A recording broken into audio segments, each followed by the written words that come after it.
నీలిరంగు చుడీదార్, చెవులకి పెద్ద జూకాలు, కళ్ళకి కాటుక, లైట్ మేకప్, మ్యాచింగ్ గాజులు. వెలిగే ముఖంతో వచ్చిన మనోజ్ఞను చూసి మతిపోయింది అతనికి. గాడ్, షీఈస్ గర్జియస్, స్టన్నింగ్ అనుకున్నాడు మనసులో. కారులో ఉన్నంతసేపు ఆమె ఏం మాట్లాడిందో కూడా అర్థం కాలేదు. తల కదిపినప్పుడల్లా తమాషాగా ఊగుతున్న జోకాలని, అవి తగిలినంతలో కందిపోతున్న లేత చెక్కిళ్ళని చూస్తూ డ్రైవింగ్ ఎలా చేశాడో కూడా తెలియలేదు. మరి హై స్కూల్ కుర్రాళ్ళ బిహేవ్ చేస్తున్నావు జేకే. కమాన్, బిఏ మెచ్యూర్డ్ మ్యాన్. తనని తానే మందలించుకున్నాడు కారు పార్క్ చేస్తూ. సీట్ నెంబర్ చూసుకుని కూర్చోబోతుంటే అడిగింది. ఏంటి చేతులు ఉక్కుంటూ వచ్చేశారు? అయోమయంగా చూశాడు. అంటే ఏం చెయ్యాలి? పాప్కార్న్ తేవాలి. నవ్వు బిగబట్టుకుంటూ చెప్పింది. చుట్టూ చూశాడు. మీడియా వాళ్ళు ఎవరైనా చూస్తే పండగే. ఓ 4 రోజులు తెలుగు న్యూస్ ఛానల్స్ అన్నింటికీ. చాలా మేడం? సినీ ఫకీల్ అడిగాడు పాప్కార్న్ ప్యాకెట్ అందిస్తూ. నవ్వుతూ తల ఊపింది. కూర్చోబోతూ చూశాడు. కపుల్ సీట్స్ పాణి అనుకున్నాడు కోపంగా. కొంచెం తెలుగుంది. కపుల్ సీట్స్ తీశారు. అల్లరిగా అంది అతని భావం అర్థమైనట్టు.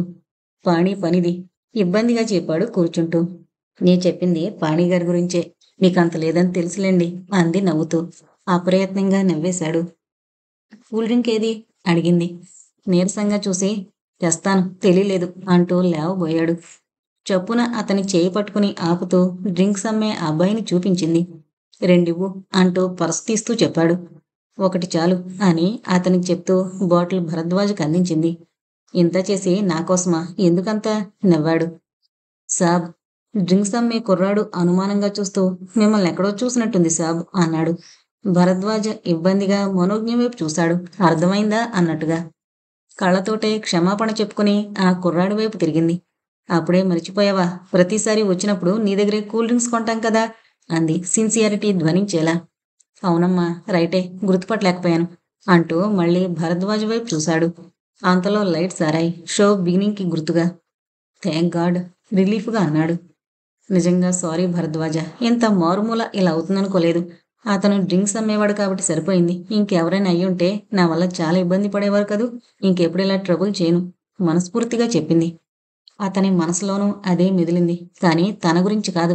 తనతో ఉన్నందుకు ఆమె పేరు ఏ రేంజ్లో మారుమవుతుందో తనకైతే తెలుసు. రెస్టారెంట్లు, జాగింగ్ పార్కులు వేరు, బయట ఇలాంటి చోట్ల వేరు. ఆ తేడా ఆమెకి ఇంకా పూర్తిగా తెలీదు. అదేం లేదులే, మనం వదిలే.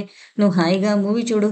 దాటేశాడు పైకి తన ఆలోచన చూపకుండా ఆ విషయాన్ని తేలిగ్గా తీసేస్తూ. మొత్తం మీరే తాగేస్తారా? నాకివ్వరా? కూల్ డ్రింక్ కోసం చెయ్యి చాపుతూ అడిగింది. అంటే నేను ఆల్రెడీ ఆగాడు. చ మరేం పర్లేదులేండి. కిస్ చేస్తే లేని ఎంగిలి కూల్ డ్రింక్ వచ్చిందా అంది అల్లరిగా. అదిరిపడి బాటిల్ అందించాడు. ఆ విషయం మర్చిపోమను. ఆ రోజు వత్త ఈడియట్లా అంటూ ఇంకేదో చెప్పేలోపే అతని నోటికి చెయ్యడ్డు పెట్టి స్క్రీన్ వైపు చూపించింది. కాసేపటికి అతని చెయ్యి పట్టుకుని భుజం మీద తలవాల్చి నిద్రపోయింది. ఏం చెయ్యాలో అర్థం కాలేదు భరద్వాజ్కి. చుట్టూ చూశాడు.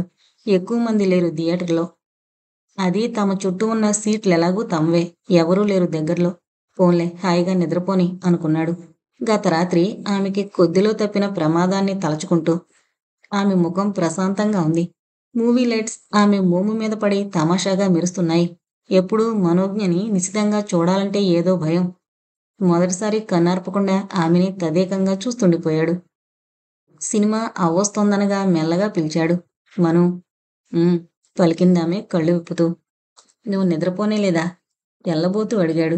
"ఉహుం" తల అడ్డంగా తిప్పింది. ఏదో అడగబోయి లైట్స్ వెలగడంతో ఆగిపోయాడు. కారు రోడ్డెక్కగానే ప్రశ్నించాడు. నిద్రపోయినట్టు ఎందుకు నటించావు? సినిమా సినిమా అన్నావు, ఒక్క క్షణమైనా చూసావా? కోపంగా అన్నాడు. మీరు చూసారా? టక్కునడిగింది. ఊహించని ఆ తిరుగు ప్రశ్నకి తడబడ్డాడు. అంతలో సర్దుకుంటూ అఫ్కోర్స్ చూశాను. అయినా అదేం ప్రశ్న? థియేటర్లో కూర్చుని ఏం చేస్తారు ఎవరైనా? హీరోయిన్ రోల్ పేరేంటి? What what is this nonsense మనం? చేసిందంతా నువ్వు. మధ్యలో నాకు ఈ క్విజ్ ప్రోగ్రామ్ ఏంటి చిన్నపిల్లలా? స్టాప్ ఇట్ కటువుగా అన్నాడు. Better you stop it Bharadwaj. ఎన్నాళ్ళిలా దాచుకుంటూ తిరుగుతారు మీలో ఇష్టాన్ని? బాధగా అడిగింది. ఏంటి డిస్కషన్ మనోజ్ఞ? నేను అడిగింది ఏంటి, నువ్వు మాట్లాడేదేంటి? టాపిక్ నువ్వెక్కడికో తీసుకెళ్తున్నావు. భరద్వాజ కంఠం వణికింది. సరే, మీ టాపిక్ ఏం మాట్లాడదాం. మూవీ అని అడిగాను. మరి చూడలేదేం అనేగా మీ ప్రశ్న? అవును. నాకు మీ భుజం మీద తలవాల్చి కాసేపు మీకు దగ్గరగా రిలాక్స్ అవ్వాలనుంది అంటే మీరు ఒప్పుకుంటారా? సూటిగా అడిగింది. సడన్ బ్రేక్తో కీచుమంటూ కారాగింది.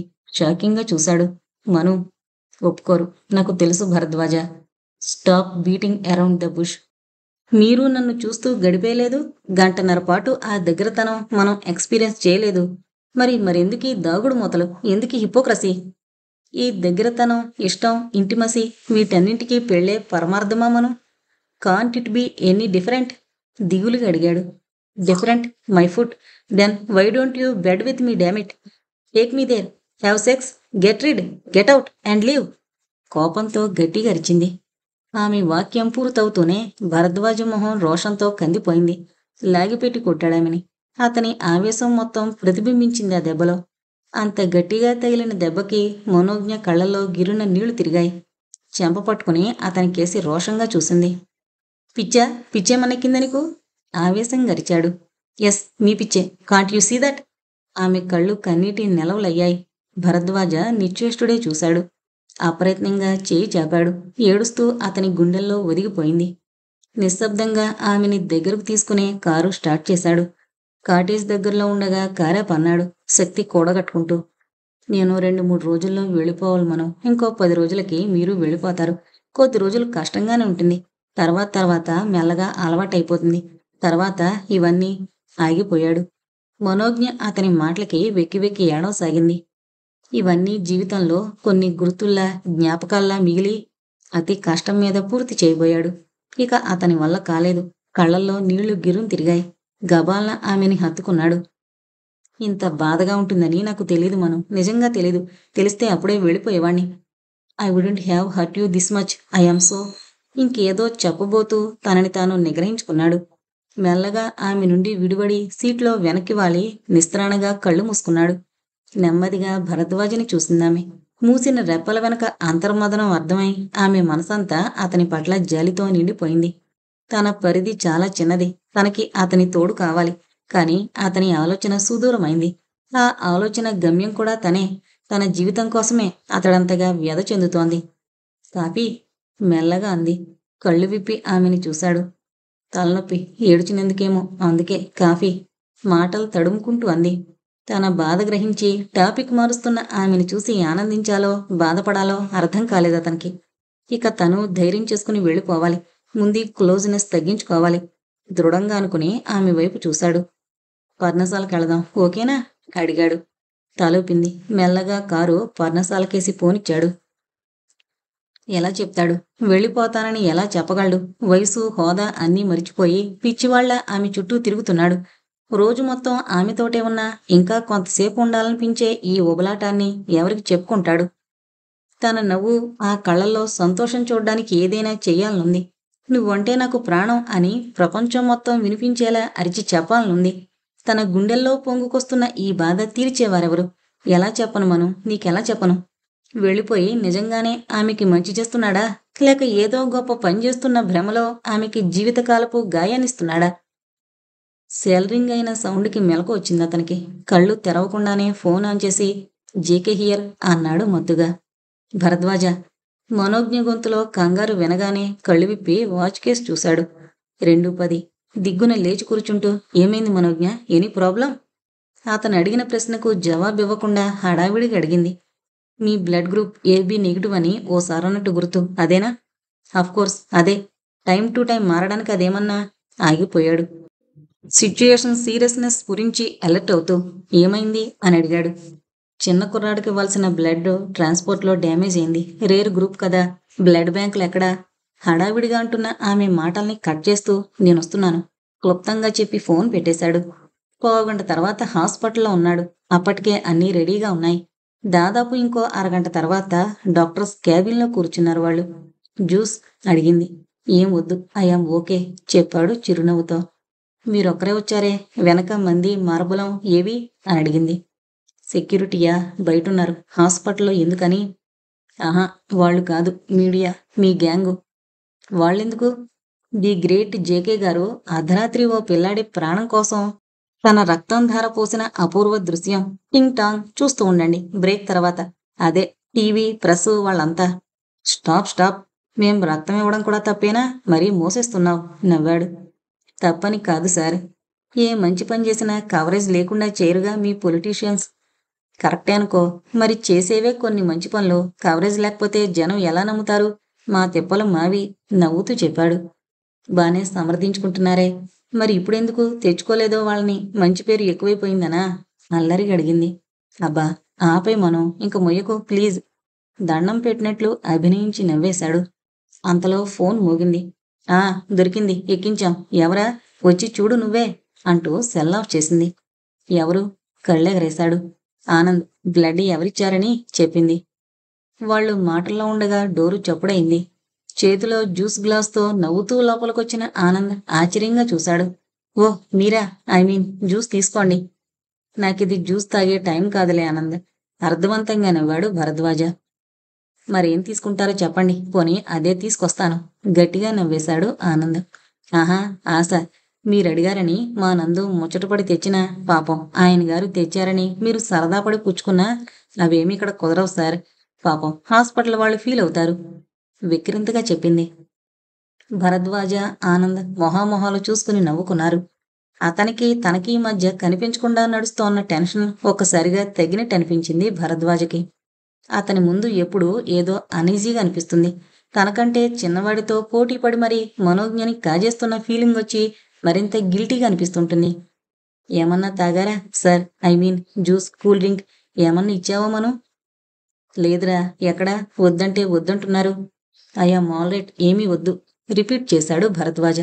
నోనో, తాగాలి సార్, తప్పదు. డాక్టర్గా చెప్తున్నాను, ప్లీజ్ గ్లాస్ అందిస్తూ అన్నాడు Anand. Okay, if you insist అంటూ గ్లాసు ఖాళీ చేసి లేచాడు. వెళ్ళనా మరి అన్నాడు. తల ఊపి అతన్ని అనుసరించారిద్దరు వీడుకోలు చెప్పడానికి. కారిడార్ దాటుతుంటే అడిగాడు ఆనంద్. సార్, చిన్న హెల్ప్. చెప్పు ఆగాడు భరద్వాజ. మనం, నీ డ్యూటీ అయిపోయిందిగా. అవును, కానీ అంటూ ఏదో చెప్పబోయిన ఆమెను పట్టించుకోకుండా భరద్వాజ్ వైపు తిరిగి, కొంచెం మనుని కాటేజ్ దగ్గర డ్రాప్ చేస్తారా, ఇఫ్ యూ డోంట్ మైండ్ అడిగాడు రిక్వెస్టింగ్గా. నమ్మలేనట్టు చూశాడు భరద్వాజ. ఓ ష్యూర్ అన్నాడు తేరుకొని. కాకపోతే చిన్న డౌట్. మీరిక్కడ సెమినార్స్ కదా వచ్చింది, మరి ఈ డ్యూటీలేంటి? సందిగ్ధంగా అడిగాడు. అవుననుకోండి. పాపం ఇక్కడ డ్యూటీ డాక్టర్లు మరీ నలిగిపోతున్నారు. అటు సెమినార్ ఏర్పాట్లు, ఇటు హాస్పిటల్ డ్యూటీలు. అందుకే ఓ 10 days మేము షేర్ చేసుకుంటామని ఆఫర్ చేశాం. అందుకే ఇలా నవ్వాడు ఆనంద్. మెచ్చుకోలుగా చూసి ఆప్యాయంగా ఆనంద్ భుజం తట్టాడు భరద్వాజ. చాలా తక్కువ మందిలో ఉంటుందా పట్టింపు. వేరే వాళ్ళ కష్టానికి విలువిచ్చే వాళ్ళు తక్కువ. నో డౌట్ మీరంతా చాలా మంచి సొసైటీకి ఫౌండేషన్ అవుతారు. God bless you. వాళ్ళిద్దరి ముఖాలు మెరిసాయా మెప్పుకి. వెళ్ళు, పాపం ఆయన వెయిట్ చేస్తున్నారు. ఇప్పటికే చాలా లేట్ అయింది చెప్పాడు మనోజ్ఞకి. సరే, కానీ వాట్ అబౌట్ యూ అడిగింది. నా డ్యూటీ అయ్యేది తెల్లారి 5కి. అప్పటిదాకా ఉంటే నీకు నిద్రలా? మళ్ళీ వాకింగ్ అంటూ బయలుదేరతావు కదా. ఇప్పుడు వెళితే కనీసం you can get 1 hour sleep at least. Go బడ్డీ మృదువుగా చెప్పాడు. నవ్వి తలూపి చప్పున ముందుకెళ్ళి అతన్ని చిన్నగా హగ్ చేసుకుంది. Oh, you are such a sweetheart అంటూ కంగారుగా ఆమెని విడిపించుకుని భరద్వాజ కేసి చూశాడు. జేబులో చేయి పెట్టుకుని అలాగే నిశ్చలంగా నిలబడున్నాడతను. అతని ముఖంలో ఏ మార్పు లేదు. ఆనంద్కి వీడ్కోలు చెప్పి కారుకేసి నడిచారు. కారెక్కబోతుంటే పిలిచాడు ఆనంద్. మను, 1 second అంటూ. అతనితో మాట్లాడొచ్చి నవ్వుకుంటూ కారెక్కిందామే. ఎనీ ప్రాబ్లం అడిగాడు భరద్వాజ డోరుని చూస్తూ.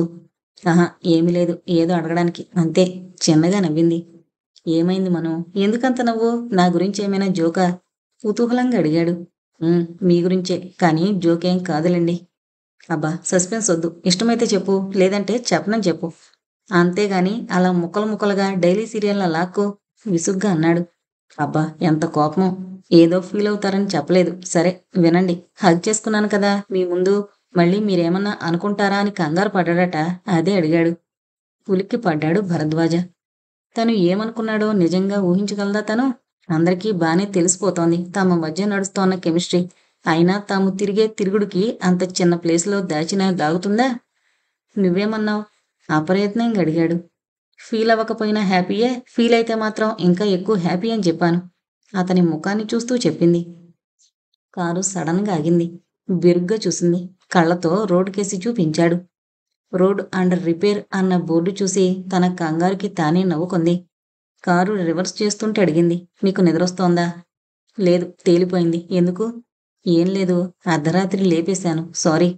నోనో, అది మన మినిమం డ్యూటీ. సాటి మనిషికి సాయం చేయడం ముందు ఇవన్నీ చాలా చిన్న విషయాలు. నువ్వలా అనుకోబట్టే కదా ఈ రోజు నేనింకా బతుకున్నాను. లేకపోతే అప్పుడే గోవింద అనేసేవాణ్ణిగా. ఛ! అలా అనకండి. మందలింపుగా అంటున్న మనోజ్ఞని ఆప్యాయంగా చూశాడు. మీకు నిద్ర రావట్లేదుగా. మరైతే వాకింగ్‌కి వెళదామా? ఉత్సాహంగా అడిగింది. టైం చూసుకున్నాడు. 4 అవుతోంది. పైన చూడండి, వెన్నెలెంత బాగుందో. ఇంత మంచి ఛాన్స్ మళ్ళీ మళ్ళీ రాదు. ప్లీజ్ ఆశగా అడిగింది. బయటికి చూశాడు. వెన్నెల్లో పచ్చని చెట్లు మిలమిల్లాడుతున్నాయి. తలూపి దిగి వెనకొస్తున్న సెక్యూరిటీ వాళ్ళకి సైగ చేశాడు కారు తీసుకెళ్ళిపోమని. సారీ, ఇబ్బంది పెడుతున్నానా? గిల్టీగా అంది. లేదు, ఈ వెన్నెల, మంచు ఇవన్నీ మనిషికి దేవుడిచ్చిన చిన్న చిన్న గిఫ్ట్స్. వాటిని ఎంజాయ్ చెయ్యాలిగా ఎప్పుడో అప్పుడు. లేదంటే దేవుడు గిఫ్ట్స్ ఇవ్వడం మానేస్తాడు అలిగి అంటూ నవ్వుతున్న భరద్వాజని ఆశ్చర్యంగా చూసింది. చాలా అందంగా చెప్పారు. మీలో ఓ భావుకుడున్నాడని నాకు తెలీదే. నాలో భావుకుడే కాదు మను, అంతకంటే గొప్ప ప్రేమికుడు ఉన్నాడు. బాధేంటంటే నీకు కనపడలేడు. విషాదంగా అనుకున్నాడు. భరద్వాజ, చెప్పు. ఏం ఆలోచిస్తున్నారు మీరు అంత సీరియస్‌గా ఎప్పుడు? ఏం లేదులే. నువ్వు ఏమన్నా చెప్పు వింటాను. అక్కడ కూర్చుందాం. వాక్ అన్నావ్? మీరు అలసిపోయినట్టు కనిపిస్తున్నారు. నిద్రలేదు. పైగా బ్లడ్ కూడా. పకాల నవ్వాడు. 4 స్పూన్ల బ్లడ్‌కే పడిపోను మనం. Don't be silly. పైగా డాక్టరువి అలా అంటావ్. సరే సరే, అందుకోసం కాదు గాని అక్కడ్నుంచి మూన్ లైట్ ఎంత బాగా కనిపిస్తుందో చూడండి ప్లీజ్. సరే పద. పచ్చిక మొత్తం మంచుకి తడిసి తడిగా మెరుస్తోంది. అతను కూర్చోవడానికి తటపటాయించడం చూసి నవ్వి తన చున్నీ అక్కడ పరిచింది. ఏయ్, ఏం పనిది? మందలించబోయాడు. పరిచిన చున్నీ మీద ఓ పక్కగా కూర్చుంటూ చెప్పింది. కూర్చుని క్లాస్ తీసుకోండి బాస్. నువ్వు? అంటూ కూర్చున్నాడు. మోకాళ్ళ చుట్టూ చేతులు పెనవేసి చలికి ముడుచుకుని కూర్చున్న ఆమెను చూసి నవ్వాడు. ఎందుకీ అవస్థ? హాయిగా రూమ్కి వెళ్ళి పడుకోక? "ఉహుం, నాకిలా బాగుంది. మీకు?" అడిగింది. నవ్వాడతను విశాలంగా. నవ్వుతూనే వెల్లకిలా వాలాడా పచ్చిక మీద తల వెనకగా చేతులు పెట్టుకుని. నీ వయసెంత మనం? 24. ఎందుకు? అనుమానంగా అడిగింది. నీకంటే తక్కువ ఏజ్‌లో, దాదాపు 18, 20 ఇయర్స్ ఏజ్‌లో ఉండగా స్టూడెంట్ లీడర్‌గా పాలిటిక్స్‌లోకొచ్చాను. నాన్న అటు ఇటు తాతయ్య ఇద్దరూ అలా అందరి వల్ల చిన్నప్పటినుంచి అదే లైఫ్ అనుకో. అయినా నేనుగా వచ్చి దాదాపు 25, 26 ఏళ్లయింది. అవునా? ఆశ్చర్యంగా అంది. యస్. చాలా సినిమాల్లో విలన్ అంటుంటాడు చూడు హీరోతో, నా పొలిటికల్ కెరీర్ అంత లేదు నీ వయసు అని. అది మన విషయంలో నిజం అన్నాడు నిర్వేదంగా. అతని మాటల లోతు అర్థం చేసుకోవడానికి ప్రయత్నిస్తూ మౌనంగా ఉండిపోయింది. వదిలే, నేను మాట్లాడేది అది కాదు. ఇన్నేళ్లలో ఎన్నోసార్లు ఎన్నో చోట్ల తిరిగాను. ఎన్నెన్నో వెన్నెల రాత్రుల్ని ఫైల్స్ చదువుతూ పనిచేస్తూ గడిపేశాను. అంటే నో రిగ్రెట్స్ అనుకో. కానీ ఇప్పుడు నిన్ను చూస్తే అనిపిస్తోంది. ఆగాడు. ఏమని? ఆత్రం ఆపుకోలేక అడిగేసింది. ఆమె ఆతృత అర్థమై చిన్నగా నవ్వి చెప్పాడు. పూర్తిగా మెకానికల్‌గా మారిపోయిన నన్ను మళ్ళీ లైఫ్‌లోకి తేవడానికే ఆ దేవుడు నిన్ను పంపించాడేమో. సృష్టిలో అనుభవించాల్సిన అందాలెన్నో ఉన్నాయని నీ ద్వారా నాకు చెబుతున్నాడేమో. లేకపోతే లేకపోతే వాక్ అంటే ఫిట్‌నెస్ గురించి తప్ప ప్రకృతి ఊసే మరిచిపోయిన వాణ్ణి. జీవితాన్ని హృదయంతో పరికించాలన్న మనసే పోయిన వాణ్ణి. ఓ దారికి తెస్తున్నావు. జీవం పోస్తున్నావు. బతకడం కాదు, జీవించడం నేర్పిస్తున్నావు మను నువ్వు.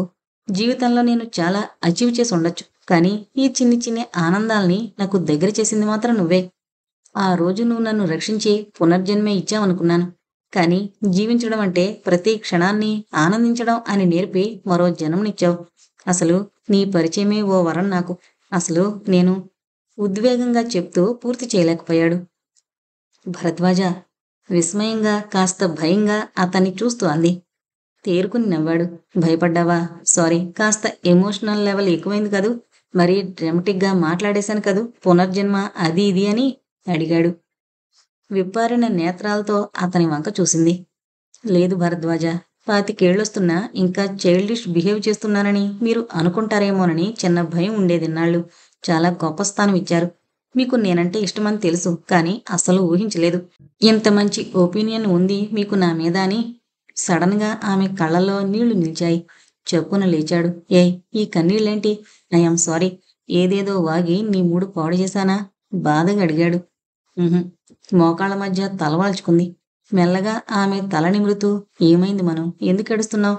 నాతో చెప్పవు? నేను నేను పరాయివాణ్ణా? లాలనగా అడిగాడు. తల అడ్డంగా తిప్పింది. మరైతే చెప్పు. ఏమోలో ఒక చిన్న భయం వణికింది ఆమె గొంతు. దేనికి? విస్మయంగా అడిగాడు. ఎంత కాదనుకున్నా అంత పెద్ద పొజిషన్లో ఉన్నారు. అలా వెంట వెంట తిరుగుతుంటే మనసులో ఏ మూలన్నా చీప్గా అనుకుంటారేమో నా గురించి అని ఎక్కడో.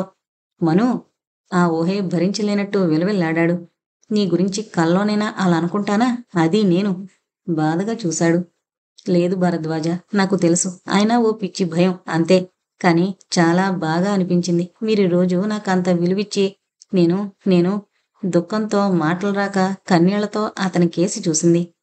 ఆర్తిగా దగ్గరకు తీసుకుని గుండెకు హత్తుకున్నాడు. ఆ స్పర్శలో కోరిక లేదు, మరే భావమూ లేదు. కేవలం ఇద్దరు మానసికంగా దగ్గరైన వ్యక్తులు పొందే స్వాంతన మాత్రమే ఉంది. నెమ్మదిగా తేరుకుని అతని నుంచి దూరం జరుగుతూ, అది నేను అంటూ తడబడింది. లాలనగా ఆమె తల నిమిరాడు. ఏం చెప్పద్దు, పద వెళదాం అన్నాడు. తలూపి లేచింది. దారంతా ఏమీ మాట్లాడుకోలేదిద్దరు. ఒక మంచి అనుభూతిని, మనసుకి దగ్గరైన వ్యక్తి సాంగత్యాన్ని నిశ్శబ్దం కంటే బాగా ఎవరు పంచుకోగలరు? వినే మనసుండాలే గాని వేల మాటలు కూర్చలేని భావాలను కూడా చెబుతుందది. ఆ మౌనంలోనే తాము మరింత దగ్గరైనట్టనిపించింది. కాటేజ్ మలుపు తిరుగుతుంటే ఆగాడు భరద్వాజ. థ్యాంక్స్ ఫర్ ఎవ్రీథింగ్ మను, తడికళ్లతో చెప్పాడు.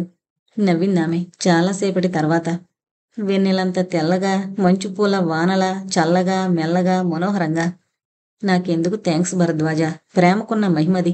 మీరు పైకి ఒప్పుకున్నా ఒప్పుకోలేకపోయినా మన మనసుల్ని ఆనందమయం చేస్తున్న ఆ అద్భుతమైన ఫీలింగ్ అదే.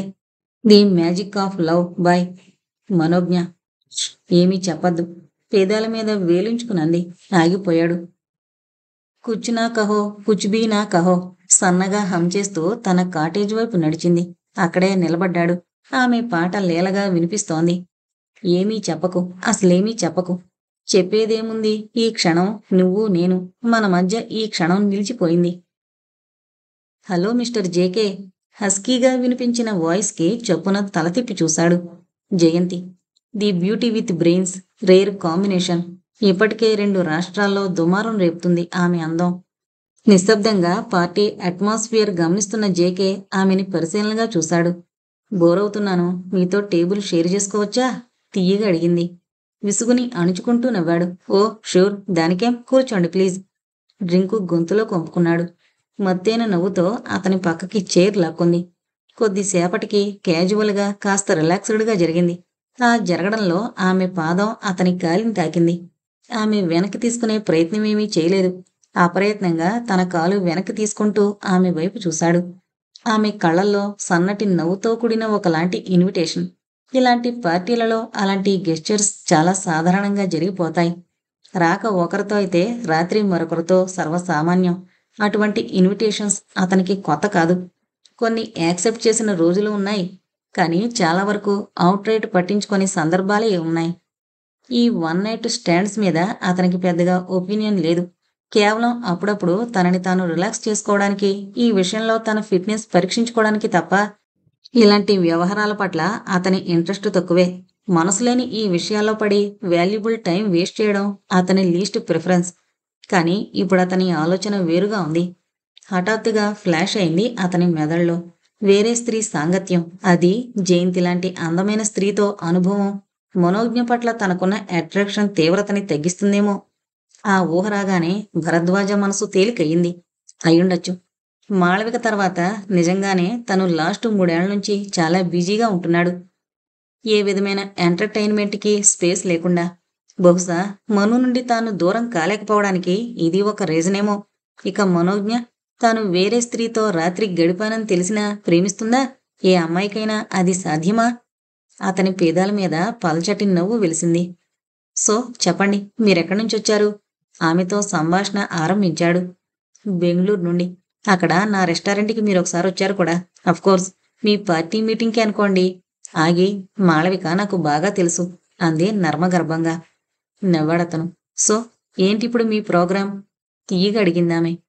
ప్రస్తుతానికి ఏమీ లేదు. రావుగారు వదిలేస్తే వెళ్ళిపోవడమే నవ్వాడు. నాకు వెళ్లాలనే ఉంది, వెళదామా? డ్రింకు గ్లాస్ పక్కన పెడుతూ అదోలా నవ్వింది. ఆ నవ్వుకే చాలామంది నాశనం అయిపోయి ఉంటారు. అంత రెచ్చగొట్టేలా ఉన్నది. తలెత్తి చూశాడు. అప్పుడేనా అని అమాయకంగా అడిగే మనోజ్ఞ మొహం గుర్తొచ్చింది. ఆమె ఆలోచనల్ని పక్కకు నెట్టేస్తూ వెంటనే లేచాడు. దెన్ లెట్స్ గో అంటూ. జయంతితో పాటు బయటికి నడిచిన భరద్వాజని చాలా కళ్ళు అసూయగా చూశాయి. చాలా బాగుంది మీ గెస్ట్ హౌస్ చెప్పిందామె. Parnashala. I call it that way. You are my guest today. ఇది మా గెస్ట్ రూమ్ ఆహ్వానించాడు. మనోజ్ఞనైతే తీసుకెళ్లాడు గాని తన ప్రైవేట్ ఛాంబర్ వరకు వచ్చిన ఆడవాళ్ళెవరూ లేరిప్పటి వరకు. What do you like to have? Bar cabinet వైపు నడుస్తూ అడిగాడు. మొత్తుగా నవ్వి అతనికి దగ్గరగా వచ్చి హత్తుకుంటూ యూ అంది. ఇబ్బందిగా ఆమెను విడిపించుకున్నాడు. ఆమె నవ్వుతూ వెళ్లి బెడ్ మీద వాలింది. పెగ్ ఫిక్స్ చేసి తీసుకెళ్లి ఆమెకో గ్లాస్ అందించాడు. దాన్ని పక్కన పెడుతూ అతన్ని తన మీదకు లాక్కుంది. అతను అభ్యంతరం పెట్టలేదు. ఆమెతో పాటు బెడ్ మీద వాలాడు. Don't waste time JK. మీరసలు వేస్ట్ చేయరని విన్నాను అంటూ అతనికి తన పెదవులు అందించిపోయింది. అప్రయత్నంగా ముఖం తిప్పుకున్నాడు. ఒకసారి ఆశ్చర్యంగా చూసి అదేమీ పట్టించుకోకుండా ఇంకాస్త చొరవ తీసుకుని ముందుకెళ్ళింది. ఆమెను విడిపించుకుని ఒక్క ఉదుటిన మంచం దిగాడు. I'm sorry. I don't want. I just can't. విసురుగా వెళ్లి సోఫాలో కూలబడ్డాడు. దెబ్బతిన్నట్టు చూసిందామె. 2 నిమిషాలు అతన్ని పరిశీలనగా చూసి నెమ్మదిగా బట్టలు సరిచేసుకుంది. లేచి డ్రింకు గ్లాసులు చేతిలోకి తీసుకునొచ్చి అతనికో గ్లాస్ అందించింది. మౌనంగా తీసుకున్నాడు. అతని ముందున్న సోఫాలో కూర్చుంటూ అడిగింది. ఆమె ఎవరో తెలుసుకోవచ్చా జేకే సార్? అతనేం మాట్లాడలేదు. నిశ్శబ్దంగా గ్లాసు ఖాళీ చేశాడు. ఆమె ఇక్కడికి ఎప్పుడైనా వచ్చిందా? కుతూహలంగా అడిగింది. తలూపాడు. అంటే ఈ రూంలో ఆమెతో గడిపిన సందిగ్ధంగా ఏదో అడగబోయింది. No, never. అలాంటిదేమీ లేదు మా మధ్య. తను ఇక్కడికి ఈ రూమ్కి రాలేదు. She has been to my private chamber. That కేవలం కలవడానికి మాత్రమే. అంతే. She is not. ఆగిపోయాడు. చిన్నగా నవ్విందామె. నేనలా అనుకోవట్లేదు కూడా. She must be very special కదూ? అతని కళ్ళల్లో నైరాస్యం పోయి చిన్న మెరుపు కనిపించింది ఆ మాటకి. అది జయంతి దృష్టిని దాటిపోలేదు. మరి మీ గుండె తలుపులు తట్టి మీ ప్రైవేట్ ఛాంబర్లోకి ప్రవేశించిన స్త్రీని మీ జీవితంలోకి ఆహ్వానించడానికి ఏంటి ఆలస్యం మిస్టర్ జేకే? ప్రశ్నించింది. అతను మౌనంగా తన గ్లాస్ వంకే చూస్తున్నాడు. చాలామంది మగాళ్ళని చూశాను జేకే, కానీ మీలాంటి వాళ్ళు తక్కువ. చాలా చాలా రేర్. మునివేళ్లతో ముంగురులని చెవుల వెనకకి సుతారంగా నెడుతూ చెప్పింది. అంత గొప్పవాణ్ణేమీ కాదు. మాళవిక తెలుసంటున్నారు. ఆమె ఏమీ చెప్పలేదా? లేచి మరో పెగ్గు డ్రింకు ఫిక్స్ చేస్తూ అడిగాడు. మాళవిక ద్వారా నాకు తెలిసిన జేకే, ఇక్కడున్న జేకే ఒకరే అని నాకు అనిపించడం లేదు. ఏమైంది సార్? ఆమె మ్యారీడా? పిల్లలున్నారా? అందుకే మీరు ఒకటవలేకపోయారా? కాస్త కుతూహలం వినిపించింది ఆమె గొంతులో. జవాబు చెప్పకుండా గ్లాస్ అందించాడామెకి. Hope I am not introducing into your personal issues. Just curiosity కొద్దీ అడుగుతున్నాను. జేకే లాంటి వారిని కదిలించిన లేడీ గురించి తెలుసుకోవాలనుండడం సహజం కదా. అఫ్కోర్స్ నాలాంటి వాళ్ళకి పర్సనల్ విషయాలు ఎవరూ చెప్పరనుకోండి. తేలిగ్గా నవ్వుతూ అంది. చొప్పున ఆమె వైపు చూసి పెళ్ళైతే కాలేదు క్లుప్తంగా చెప్పాడు. ఓ, ఐఎమ్ సారీ. అంటే ఆమె వేరే ఎవరినైనా? జాలిగా అంది. ఛ, అదేం లేదు. నేనంటే ప్రాణం పెడుతుంది. ఉలిక్కిపడి చెప్పాడు. అయోమయంగా చూసి మరింకేం ప్రాబ్లం? ఇంట్లో వాళ్ళ? జేకే సార్ తలుచుకుంటే అదో పెద్ద అడ్డంకే కాదు కదా అంది. విసుగ్గా చూశాడు. మరీ పిచ్చిగా మాట్లాడకండి జయంతి. ఐ థాట్ మీరు కొంచెం మెచ్యూర్డ్గా ఆలోచిస్తారని. అసలు విషయం తెలిస్తే కదా మెచ్యూర్డ్గానో వేరేగానో ఆలోచించడానికి. చురుగ్గా అందామే. తను చిన్నపిల్ల. చిన్నది. అది నాకంటే 22 ఏళ్ళు చెప్పాడు. తెల్లబోయి చూసిందామె. వాట్? అంది అప్రయత్నంగా. ఒక్క క్షణం తర్వాత పగలబడి నవ్వసాగింది. ఏమన్నారు? చిన్నపిల్ల? చేతిలో గ్లాసు తొణికిపోతుంటే దాన్ని పక్కన పెట్టి పడి పడి నవ్వసాగింది. భరద్వాజ ముఖంలో రంగులు మారాయి. విసురుగా లేచాడు.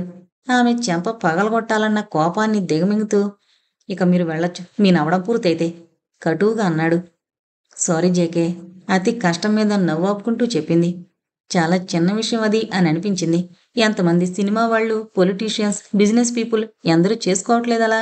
అయినా ఆమె 22 ఏళ్ళు చిన్నదంటే ఓ 20 ఏళ్ళున్నదు.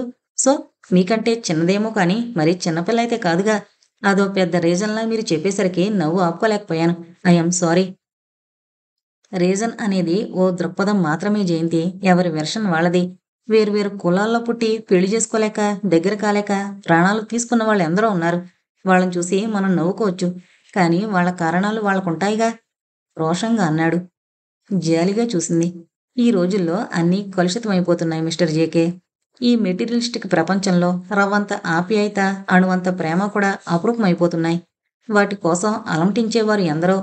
అనవసరమైన అనుమానాలతో మీ మనసుని కష్టపెట్టుకోకండి, ఆమెని బాధించకండి.